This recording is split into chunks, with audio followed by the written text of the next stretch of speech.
Welcome this afternoon to this fourth webinar in the Research Connections series for this semester. It's great to have you all here. Just a few little housekeeping points to start with. During the course of the webinar, your mics will be muted and cameras turned off. We are accepting questions through Slido, please. So the Slido event code is #Connect4. We'll feed these questions through to our speaker today when we get to the end of the session. We'll try to get through all of the questions that arise, but I can't necessarily guarantee we'll be able to deal with all of them. May I start off this afternoon then with acknowledging the country on which we're standing. I acknowledge I'm currently hosting this webinar from the lands of the Eora Nation, and I would like to acknowledge the traditional custodians of the various lands on which you are, excuse me, on which you all work today, and the Aboriginal and Torres Strait Islander people participating in the webinar. I pay my respects to their elders past, present and emerging, and celebrate the diversity of Aboriginal peoples and their ongoing cultures and connections to the lands and waters of New South Wales. As I said, this is the fourth in this season of Research Connections webinars. These are designed to look towards the impact of COVID and how we are moving into the post-COVID world, highlighting in particular the research that's going on in the business school that informs and supports such an agenda. The speaker this afternoon, I'm delighted to present, is Professor Christopher Wright, who is a professor of organisational studies and works in the discipline of strategy, innovation and entrepreneurship in the business school. Chris has an outstanding record of research and innovation. His research teaches and researches in areas of organisational change, management innovation, and particularly for the purposes of this afternoon, issues of sustainability and climate change. While we have all been facing the COVID crisis for the last 6-8 months, Chris's work goes beyond that and started well before. And issues of climate change, if we only think back to last year and the bushfires and the crises that were happening at that point, I think this is not, while COVID is obviously a current crisis, there are other crises that we must not lose sight of while we're simply trying to cope with the one that we've got at the moment. So with no further ado, I will hand over to Christopher to talk to the topic of environmental responsibility and climate change in a recovery economy. Thanks, Anne, and thanks everybody for sparing the time this afternoon to listen to me for 25 minutes or so to talk to you about this issue. So the title of the talk is Environmental Responsibility and Climate Change in a Recovery Economy, and I'm not quite sure if that's just being optimistic, the recovery economy bit, because as we're seeing, we wish for a post-COVID world, but it seems to be very much, we are still in a COVID world. Okay, so I'm going to sort of provide a sort of an overview of some of the research I've been doing on climate change and business. And the main message I want to sort of convey, I guess, is that business and economic analysis mainstream, I would argue, is trapped in a fairly myopic assumption of we will return to business as usual, or normal transmission will resume shortly. And my argument is that highly unusual context of the post-Second World War economic boom and rapid economic growth, there's an assumption this is going to continue forever with no impairment to our social, economic or ecological well-being. And my argument is rather that we're now living in what some have termed an age of consequences, where the cost of humanity's profligate exploitation of the planet has now become due. However, our mainstream sort of business and economic theorising and research is largely blind to that reality in that it adopts a fairly short-term vision of the future. And this seminar series is all about the future. So let's talk about where we're going with the future from that perspective.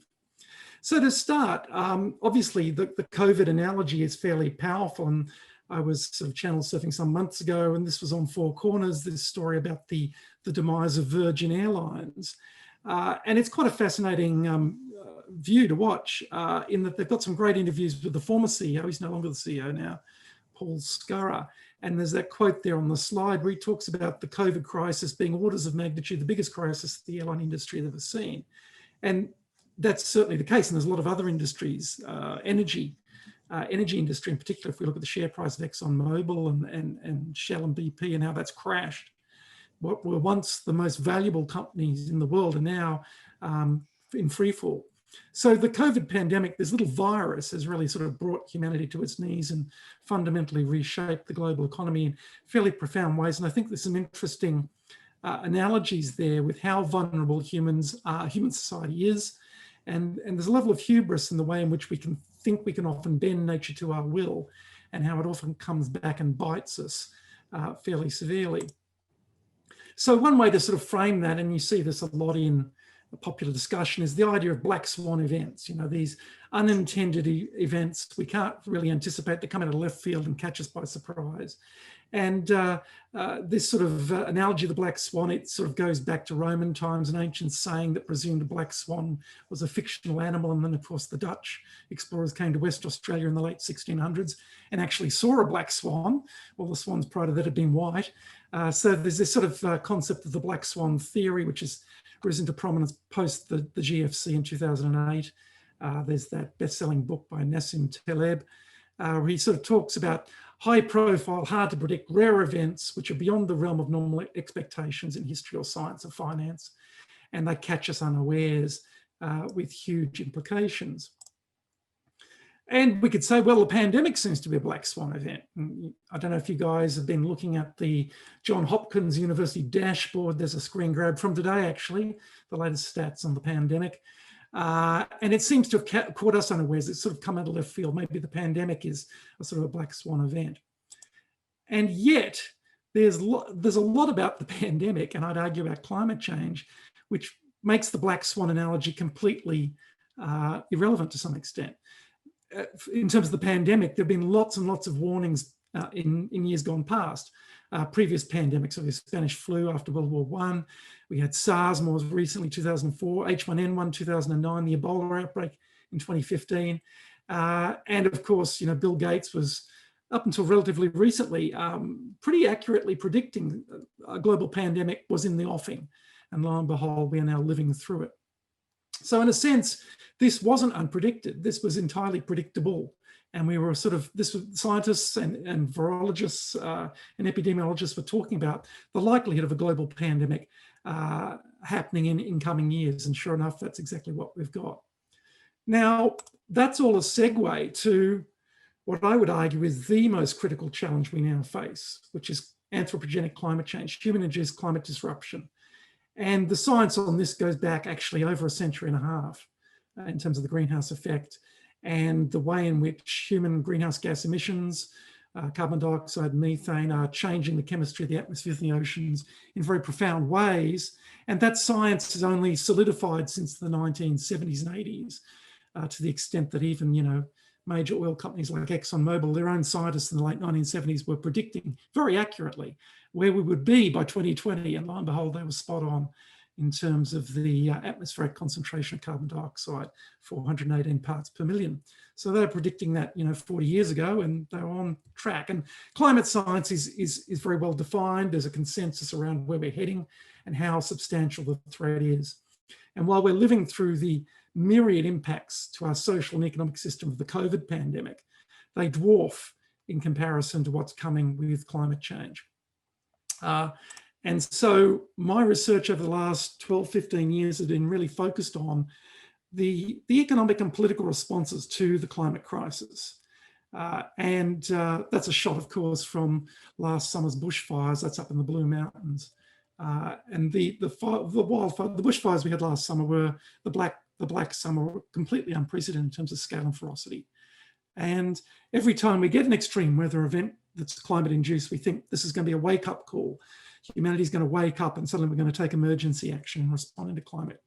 Unfortunately, as we've seen with a bevy of extreme weather events, you know, Superstorm Sandy hitting New York, Hurricane Katrina hitting New Orleans, the heat wave event in Europe in 2004, heat waves in 2010, the largest sort of typhoons and hurricanes we've ever seen on record. Each time we think this will be the wake-up call, and yet surprisingly, society and politics reverts to the conventional sort of wisdom that everything is fine and we don't need to do a whole lot. Having said that, it's not just climate scientists that have been trying to ring the warning bell. This is a quote from Michael Porter in a Harvard Business Review article way back in 2007, where he's talking about companies needing to engage with global warming not as a CSR issue, but as a clear strategic threat or possibly opportunity. So, you know, Michael Porter, Harvard strategy professor, is right on board with this sort of issue, as are many leading companies. There's some quotes from AGL and Westpac. This is back in 2010, research we were doing with big Australian corporates around climate change, and this with the statements they were making in their sustainability reports. You know, our company accepts the scientific consensus. Little doubt that climate change will be one of the defining issues of our time. We want to play a pivotal role in shifting to a low carbon economy. So that's going back 10 years. And really you'll find many companies today are making these sort of statements with great regularity. Indeed, there's a fashion at the moment for the whole commitment to net zero carbon emissions by 2040. Even the big oil companies like BP are sort of coming up with these statements. And in the financial markets, this is Mark Carney, Governor of the Bank of England, a speech he gave to Lloyd's of London in 2015 on the huge financial risks of inaction on climate change in terms of stranded assets and ultimately financial collapse. And that speech that he gave has led to a whole lot of movement in financial markets and financial regulation around trying to take account of the huge risks that escalating climate change pose now for the global economy.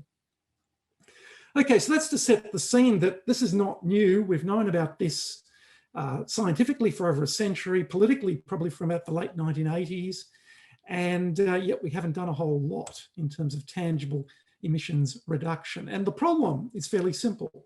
The problem is our economic system, a global capitalist system which is reliant on continued compound economic growth ad infinitum. Each year we're expecting our GDP to grow at 3 or 4%, and if it doesn't, that's a problem. And that GDP growth requires increased energy consumption. And unfortunately, about 80% of the world's energy consumption comes from fossil fuels, coal, oil, and gas. And there's a very simple sort of equation we can demonstrate here that as energy consumption increases, that's the horizontal axis. That is linked to, or sorry, as GDP growth, the vertical axis increases, so our energy consumption increases. And it's a fairly direct relationship. So the critical problem is, how can we decouple economic growth from its material impacts, from energy consumption, which at the moment relies on coal, oil, and gas, which generates massive greenhouse gas emissions, which leads to climate change. That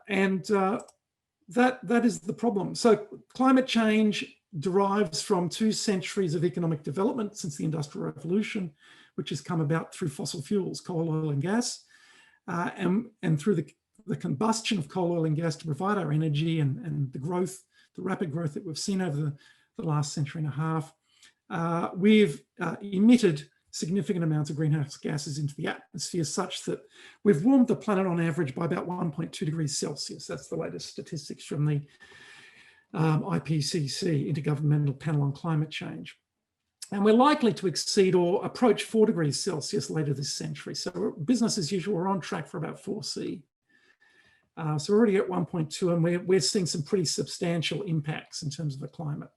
And businesses and capitalism are central to that existential crisis. So one study has noted that about 2/3 of cumulative global industrial greenhouse gas emissions between 1751, the beginnings of the Industrial Revolution, and 2010 can be attributed to just 90 carbon majors. So major fossil fuel corporations like Exxon, Shell, BP, Gazprom, Saudi Aramco, and also some of the big state-owned enterprises. So there's only 90 sort of big carbon producers that have produced about 2/3 of our greenhouse gas emissions since the beginning of the Industrial Revolution. And more depressingly still, I guess, over half of those emissions have been produced since 1986. So in exactly the period that we've known politically about climate change, that's where the bulk of the carbon emissions are coming. So when you think we should be turning down the curve, in fact, if anything, we've been putting the foot to the accelerator in terms of continued growth and greenhouse gas emissions.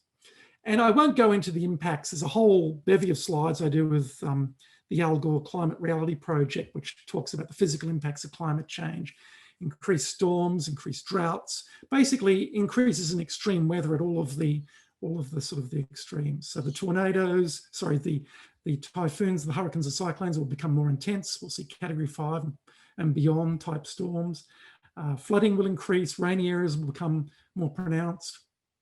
Dry areas will become greater in terms of droughts. And then the really scary sort of impacts are in terms of ocean acidification, the way in which carbon emissions are being absorbed by the ocean and actually acidifying our oceans, and also the decline in ice packs. So the Arctic is melting, and we'll probably see an ice-free Arctic in the summers pretty soon. It's at an all-time low currently. And of course, also Antarctica and Greenland, which were presumed to be quite stable for millennia, are now rapidly unraveling. So sea level rise will be an increasingly big problem for coastal cities. And so we come to this point here where, this is a quote from the American journalist Elizabeth Kolbert, where she says, it may seem impossible to imagine that a technologically advanced society could choose in essence to destroy itself, but that is now what we are in the process of doing. And that's the cover of a book that I wrote with Daniel Nyberg a few years ago, which brought together a lot of our research, which I guess sort of captures this paradoxical and surreal sort of reality that we now face, that our economic system, which we depend upon, is basically putting the life support systems of our planet in peril. And so our research has really been trying to work out, well, how does that happen? Why does that happen? And how do we let that happen? And can we change that in some fundamental way? Can we avoid the existential risk that climate change poses? And part of our answer is, well, how did this happen? A really important part of that has been the political activities of vested interests, particularly the fossil fuel sector and the fossil fuel industry, that they've played a very clever and well-resourced political game, really since the 1980s. And that has been to get into the political space and to shape the regulatory outcomes. So there's some images here. There's a shot of Rex Tillerson, who was the former CEO of ExxonMobil, and a statement there that Exxon knew of climate change. In fact, it goes back to the late 1970s, not just the 1980s. Their internal research scientists were already graphing where we would go on a business as usual trajectory in terms of fossil fuel extraction. Instead of sort of maybe thinking, well, maybe we should get out of oil, they doubled down, put that research in the bottom drawer, and actually funded a very well-resourced political campaign, which has now seen the President of the United States, and maybe he'll be the President tomorrow, we don't know yet, a well-known climate denier in the most powerful political office in the world. And there's some other slides there. There's a shot from Peabody Coal in America, sort of bright-siding the argument that coal is good because it enables to bring people in developing countries out of energy poverty. And of course, the richest woman in the world, Gina Rinehart, there with a lump of coal in one of her new big thermal coal mines in Queensland.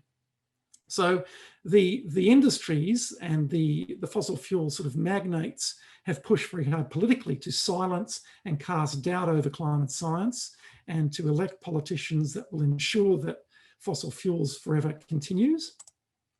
And in Australia, of course, we've had variations of that. And this is a shot of then Treasurer, now Prime Minister Scott Morrison, famously bringing a lump of coal into Parliament in February 2017, where he proclaimed, "This is coal, do not be afraid," to the opposition party. So this sort of theatrics of climate politics is a key part of the denial of why we're not mitigating emissions. And our politics, I would argue, has basically been captured on both sides of politics by the fossil fuel industry. And here we are. So we're in a situation where we're now opening up some of the world's biggest thermal coal mines in Queensland and the Galilee Basin, the famous Adani mine, which has been so controversial. We've had the Black Summer bushfires, unprecedented weather events, the Californian fires. And in fact, in response to the pandemic, while many other economies are talking about the need to decarbonise and go to a net zero emissions future by 2040, France, China, Korea, Japan, many of our trading partners, interestingly enough. In Australia, it's a gas-led recovery. That's apparently what we're going to be doing. And this latest sort of political play has all of the hallmarks of earlier climate politics in Australia. Despite the international commitments to decarbonisation, we're doubling down on the fossil fuel. And the rhetoric is clean gas, much like clean coal, which is, again, sort of literally gaslighting us. And we'd argue that really what's going on here is a process of predatory delay. It's not about necessarily no longer denying climate change. It's even the coal and oil companies accept climate change as a scientific reality. It's about we need to respond in a cautious way. We don't want to act too quickly. We don't want to endanger jobs. We don't want to talk about a green transition. We certainly don't want to talk about renewable energy. And all of that is part of this predatory delay, kicking the can down the road so that we can continue to do what we're doing. And so we sort of ask questions in our research about, well, how do you justify the unjustifiable? Literally, how do you justify the very real likelihood of imperiling billions of people on the planet this century through climate breakdown? And so a lot of our research looks at how businesses, particularly in the fossil fuel sector, engage politically and try to justify what they're doing. And there's a whole range of tactics and strategies I can go through. Don't have a whole lot of time. But the key sort of taking a step back, I'd argue that in business schools and economics, we've got the whole nature of what we do around the wrong way. We tend to see the economy as the center of everything we do, when in fact it's the environment which underpins society, which underpins the economy. A functioning environment is essential. As Herman Daly said, what use is a sawmill without a forest? And we've forgotten that. We live in air-conditioned offices. We've forgotten how fundamentally we depend upon a functioning ecosystem for our very survival. We've always assumed there's clean air and clean water and everything will be sweet and we can do whatever we like and there'll be no impacts. But unfortunately, the biophysical world doesn't really care about our politics and it doesn't care about climate denial. It simply reacts to the chemical and physical and biological changes that we've made. Quote here from Jonathan Foley from San Francisco saying, nature doesn't care what we choose to believe. You can't cheat the laws of physics ever. Ignoring them is at best short-sighted, at worst it guarantees the demise of our civilization. And it's not wanting to catastrophize, that's very much where we are right now. So very quickly, I've got 5 more minutes. I'm going to go through very quickly some slides around how businesses are engaging with climate change in terms of risk. And I argue there are basically sort of 4 buckets of risk that businesses engage with climate change: regulatory, market, reputational, and physical. And in terms of regulatory risk, we're really talking about politics and how governments and states might choose to regulate around carbon emissions via carbon taxes, carbon markets, or, probably what we really need to do, put in place mandatory restrictions and prohibitions on the extraction of coal, oil and gas. But that, of course, is bizarre thinking. So the responses from business vary from those who are the implicated industries as opposed to some of the other industries which are taking a more progressive approach. Obviously, they can lobby against regulation, they can build coalitions and create the whole climate change denial industry that we've seen in the US and Australia, free market think tanks, conservative political parties. You can choose to sort of try and get out of the carbon fix and go into low carbon renewable energy, incorporating carbon pricing and investment decisions. A lot of the banks are doing that, voluntary reporting. So there's a whole range of sort of responses to regulatory risk, but regulatory risk is a key sort of factor here, as we've seen in Australia with the last 10 or more years of climate politics and the demise of various prime ministers and opposition leaders. Market risk. How does market risk relate to climate change? Well, obviously, if you're in an industry and your competitors switch to a green renewable technology, they may get a competitive advantage. And the example I'm using here, of course, is the automobile industry and Elon Musk at Tesla. And Tesla has really reinvented the car industry. And if you guys are interested in the global automotive industry, you'll see there is this massive shift towards electric vehicles, which is happening all across Europe, to a lesser extent in the US and Australia, but it's the future. And how do you respond? Well, I've listed some various options there, and I'm happy to share these slides with you guys if you're interested after the fact. I'm just watching the time, it's clicking away down to 0. But R&D, market scanning, buying into green technologies. Reputational risk is very critical. This is where a lot of NGOs target companies' reputations, try to cast them as sin industries. Obviously, BP, the oil industry, are key targets. And corporations respond by trying to improve their environmental reputation, doing a lot of green marketing and branding, developing alliances with environmental NGOs, or alternatively going hardline and talking about the hoax of climate change, or trying to cast themselves as responsible corporate citizens, as that earlier image of Peabody Coal was doing. Lastly, of course, there's physical risk, the actual physical manifestations of climate change. So if you're in the resources industry, you have big open cut mines. If you're a global consumer products company and you have an extended global supply chain, extreme weather events are going to impact on you, and you're probably going to be planning for these. One of my favorite examples was the 2011 floods in Bangkok and Thailand, which basically upset the supply chains of many of the world's companies, Honda, Suzuki, Canon. So, you know, a whole lot of very well-known companies had their supply chains running through Bangkok. 2011 floods happened and they couldn't get their inventory out of Bangkok for about 3 or 4 months. Estimated impact about, I think it was about $8 billion in cost. So physical impacts are going to get worse. A lot of companies are doing scenario planning. They're hiring climate scientists and meteorologists to try and predict extreme weather events and impacts on supply chains and infrastructure. That's the risk side of costs. There's opportunities, there's an upside. So if you can manage the risks, there's upsides in terms of efficiency and shareholder value. And companies like General Electric have been doing a lot of this. This is their Eco-Imagination initiative, which I've written a fair bit about. My caveat to all of that, the green business stuff, is that there's a lot of talk about sustainability, but really what we're talking about in business is often about being a little less unsustainable, which really isn't an honest conversation about sustainability. So we are very much like the guy in the suit with his head in the sand. And there's a paper that I did with Daniel Nyberg recently in Academy of Management Journal, which has looked at how even progressive companies have engaged with climate change initially as a grand challenge, but over a period of 10 years, they've basically sort of diluted that grand challenge to business as usual. And that's occurred largely because of internal and external critique from shareholders, from employees, that this is not core business. And so when they hit hard economic times, when a CEO changes, these companies invariably tend to wind back their brave climate initiatives. And so the argument we make there is that we can't really rely on corporations to save us from climate change. They're too short term. We really need regulatory interventions of a systemic nature to respond to climate change seriously. And the reality check for business is we can't deny any longer, and we can't deny in business schools either. The world is changing very fundamentally, very fast. Students and other stakeholders are going to demand increasingly a greater focus on genuine sustainability, front and center of business activities.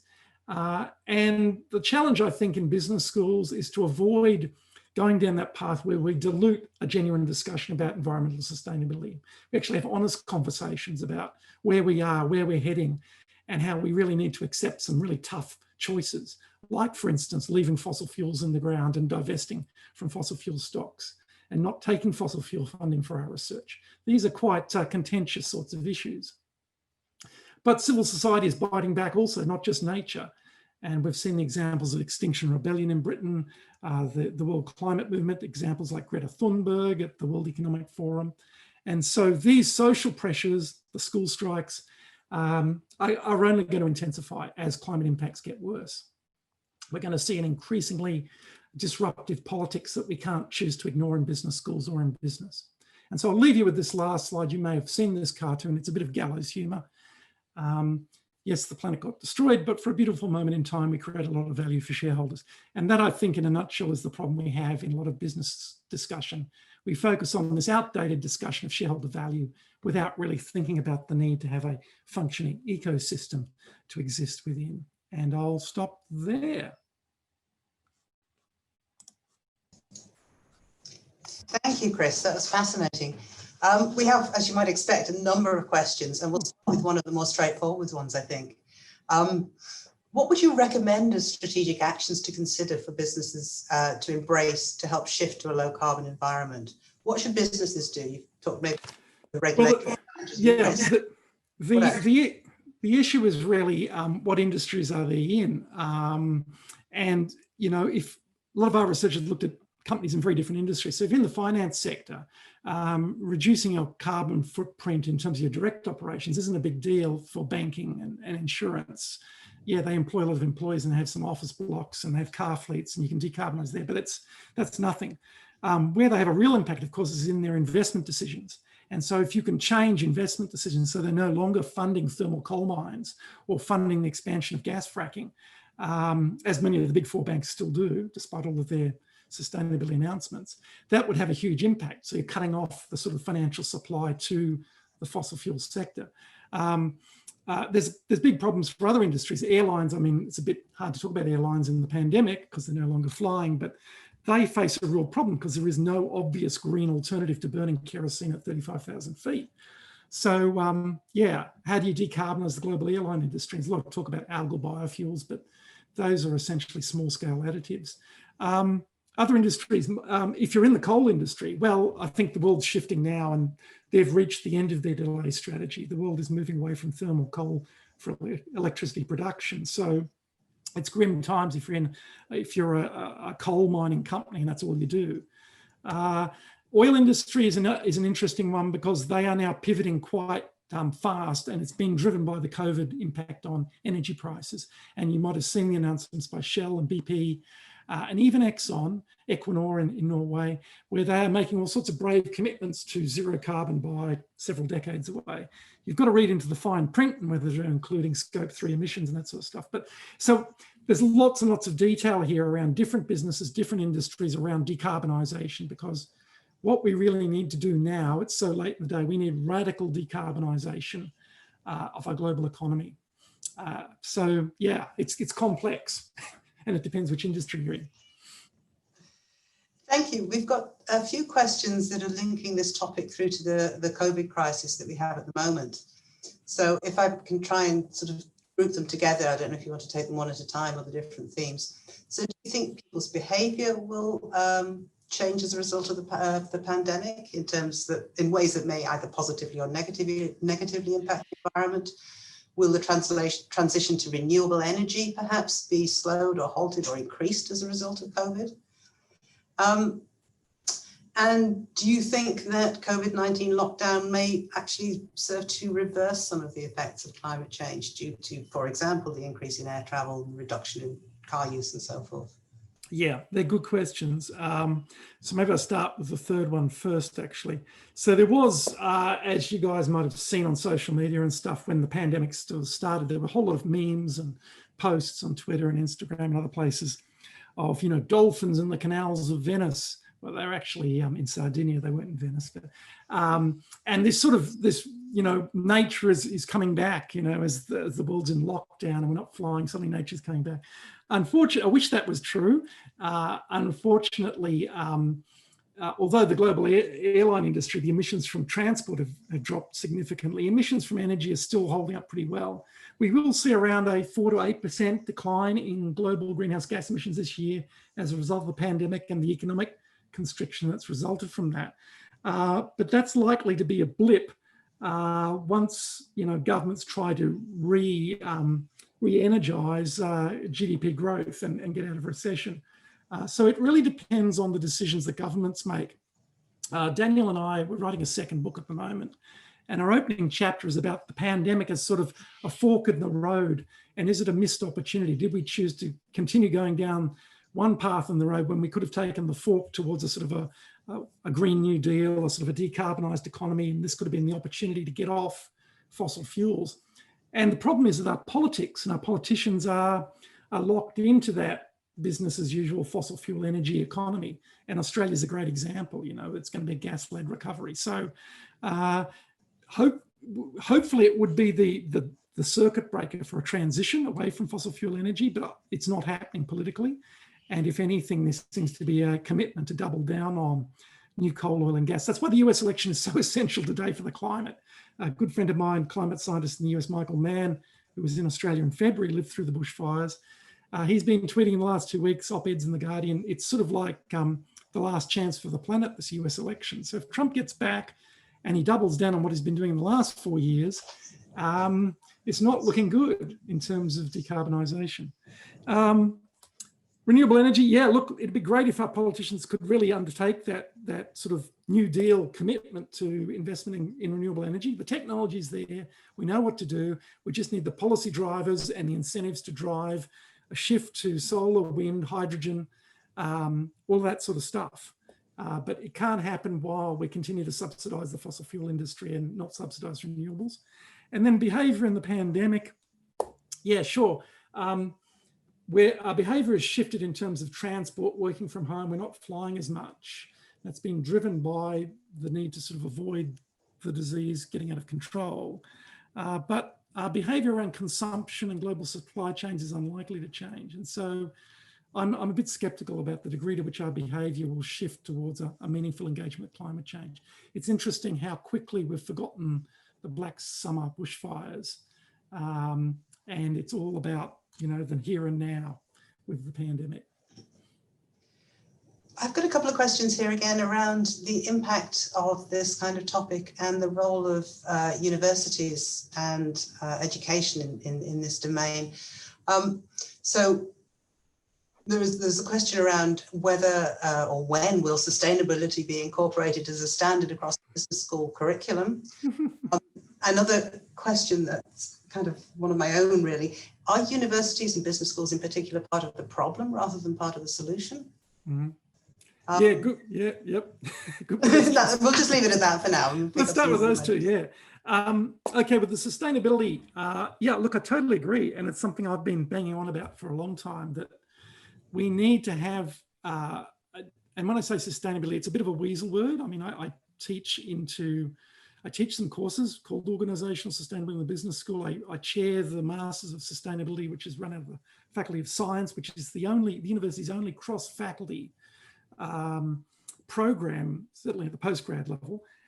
And that's taught by people out of science, out of law, myself out of the business school, marine sciences, engineering, agriculture.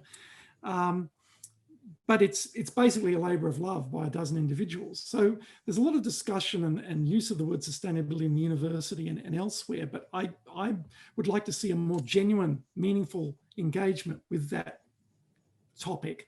And when you do that, you're going to have to, as I said in the talk, you're going to have to confront some rather difficult and uncomfortable sorts of issues. Because to have that genuine discussion about sustainability in a real sense, not the let's just turn down the curve and just be a little less unsustainable and just reduce our carbon footprint a bit, actually talk about what does the planet require, or what does the ecosystem require in terms of reducing the climate risk, and then what does that mean for business and economics, sort of reverse engineer it. That's going to lead to some really unpleasant and uncomfortable sorts of choices and decisions. And that leads to that second question about universities being the problem. And I'm going to speak frankly here, I may as well, I think, yeah, there are significant problems in the way universities operate and decisions we make. The university is currently rolling out a sustainability strategy, which is a great thing, you know, around, you know, reducing plastic use and recycling and all that stuff, energy use. And we could do a whole lot around that. And there's a lot of really good people who've developed a really good strategy on that. One of my bugbears has always been the incentive of flying everywhere. And I think we've got to the stage now, and the pandemic has forced this in a way, that we need to think very seriously about a carbon footprint in terms of flying everywhere to conferences and travel and all that sort of stuff. And then the other thing, probably even more significant than the impacts we make in terms of what we do, is what we teach and what we research. And I think we're going to have some really hard discussions about the degree to which we take, for instance, research funding from the hydrocarbon industries. And I know this is probably a big thing in engineering and science and other faculties, but if we're serious about the climate crisis being an existential crisis, then we have to start thinking about, well, maybe we shouldn't be taking money and funding research from the industries that are causing this crisis. That'll be controversial. So maybe there's an element of kind of flipping the general approach that we take in terms of business and business growth, as you were saying earlier on, as the kind of the core perspective, and moving it around so that the environment is at the center of what we teach, which of course then challenges all the political and economic and basic capitalist system that you were describing earlier on. Yeah, well, when I teach the sustainability program in science, I mean, I go back to sort of environmental economists like Herman Daly and others who point out that we've got the hierarchy the wrong way around. You read the Financial Review and all the business press, and it's the economy, the economy, the economy. It's like this sort of anthropomorphized beast, this thing, the market and the economy dominates everything. And then what we don't realize, we take a step back and think, yep, but the economy is really an aggregation of social interactions of people in a society and communities, which is in turn dependent on a functioning ecosystem. And we've sort of taken the Industrial Revolution sort of assumption that we can literally bend nature to our will without consequence. We can rip, tear and bust, you know, in terms of extracting resources and using the atmosphere and the oceans as basically a dump for our pollution without any implications. And now we've reached that age of consequences where nature is literally biting back. And we're sort of having to do this wake up. We're thinking, oh my God, you know, pretty well everything we do is having an unsustainable impact on the very things that sustain us as a species. And we're reaching this sort of stage where, you know, well-established climate scientists are saying 4 degrees C later this century is incompatible with continued organised human existence on large parts of this planet. So that's a pretty substantial shock in terms of where we might be heading 2070, 2080. So what would be your call for action for us as individuals, as communities, to try and mitigate or reverse this direction of travel, do you think? Well, it's interesting, yesterday, I think it was, just this week, Shell introduced a poll on Twitter. I don't know if anybody's seen it, with the tagline from memory. It says, "What will you do to respond to climate change?" And there was an absolute howl of protest to this Twitter poll, because it's the classic switch and bait that the fossil fuel industry have been doing for decades, which is to characterize climate change. They've moved from denying it's a thing to now it's a thing and we need to do something about it. And the response is each little individual has to do something. And it's a classic sort of neoliberal response to a systemic problem by saying individuals are responsible for solving this. And this is from one of the very companies that has caused the problem. So Alexandria Ocasio-Cortez had a viral Twitter response saying, holding you, i.e. Shell, accountable for 30 years of corporate political activity and making this thing worse. So yeah, I think one of the key responses individuals can make is to get active politically, to try and change the politics, because that's where the key decisions are made about investments in renewables, the gas-led recovery, new coal mines, incentives to move our transport industry towards electric vehicles. We don't have any of those in Australia. So those political levers are where we really need to shift things, because that's going to be the big changes in decarbonising our energy system, decarbonising a transport system, which is really what we need to do. I mean, committing to go vegan and to not use plastic spoons and straw, that's great, and not fly, that's great. And particularly if you're a famous person and it has a big symbolic effect, you know, you're Greta Thunberg or somebody, you say, I'm not going to fly anymore, that's great. And she does that, she says that. She does that not because of her individual carbon footprint, it's the symbolic effect that will have on others' actions. But I think it's the politics we really need to get engaged with. And again, that's tough for a lot of people don't like politics, don't want to engage with politics. But when it's actually the issue that will define whether we have a future or not, I think it's something you probably should get engaged with. One of drawing on your comments just now about Shell's approach, what are your thoughts on BP's announcement to move towards renewable energy? Is this genuine, or is it greenwashing, I think is the yeah, I've just written a large chunk of a chapter on exactly that topic. It's front of mind because we've been down this path before in 2001. BP under Sir John Brown, I think it was John Brown then, was the CEO, and they re-tagged BP as Beyond Petroleum, small b, small p. And they changed the logo of BP to this green and yellow sunflower image. And it was all about, we're going to be an renewable energy company. We're not going to be an oil company anymore. And that lasted, it was basically marketing spin. They did invest in some solar and wind, but they then divested of that pretty quickly. And then when Brown left and Haywood came in as the CEO, it was back to business as usual. And then we had the Deepwater Horizon disaster in 2010. One of the biggest oil spills in the world's history in the Gulf of Mexico. So when, what's his name now, Looney, the new CEO, came out earlier this year and said, pretty brave commitment. We're going to do a whole lot of things. We're not going to invest in new oil exploration. We're going to go to net zero by 2040. I can't remember what the other things were. We're going to include Scope 3 emissions. Scope 3 are the emissions from their consumers. So the people who buy the BP oil and then burn it in their cars, they're going to try and include that then in their net carbon accounting. Look, when you dig into all of that, there are still some significant problems, but it is a movement, and I think it's a glacial movement where the oil industry are now recognising the pushback from civil society, and that they have to respond partly through greenwashing, partly through some actual tangible actions, to appear that they're doing something. And it's useful now because the price of oil has really crashed. So in a sense, they can divest themselves of a lot of unprofitable sort of business divisions. Interestingly, that BP announcement didn't include their joint venture with Gazprom. I think it is one of the big Russian oil companies. So Russia's still going gangbusters on fossil fuels. So. I think we're coming to the end of our time for this afternoon. So may I just thank you, Chris, for wonderful presentations and very provocative thoughts in the arising from the questions as well. I don't know if you have any final comments that you'd like to share with us, maybe a little bit for the future. Yeah, well, look, I think when I do these talks, I mean, it is pretty grim, and I get students saying, oh God, this is terrible and terribly depressing. And it is in some senses, but it's actually better to have an honest conversation about this and to sort of confront the reality of where we're heading, rather than being sort of caught off guard and surprised by it later. And a lot of people actually go through a sort of stage of grieving and depression and whatever else about this, and then get energized by saying, well, I'm going to do something. I'm going to get active politically. I'm going to get involved with the school climate strikes or whatever it is. And actually doing stuff and getting involved with this issue is a huge tonic in terms of responding to this sort of shock and awe that you get by engaging with this topic. So my advice is to get engaged and really get focused on this. There's a hell of a lot of resources out there that you can engage with. I'd like to think we're going to be doing lots more of this in the business school in the near future, because I think it'll become the biggest issue we're ever going to have to deal with. So it's not going away.